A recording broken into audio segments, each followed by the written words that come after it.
I'm just going for a sunny winter walk. Hope you enjoy the moss.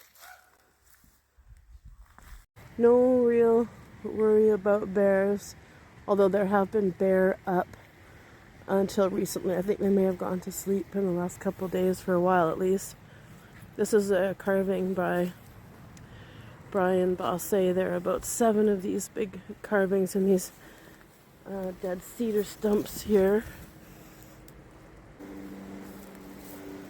You see Irgens Creek down there.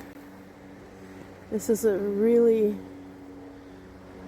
wonderful valley for the animals who live here. It gets really hot across the road. There's a gravel pit. 100 degrees over there and 70 degrees in here.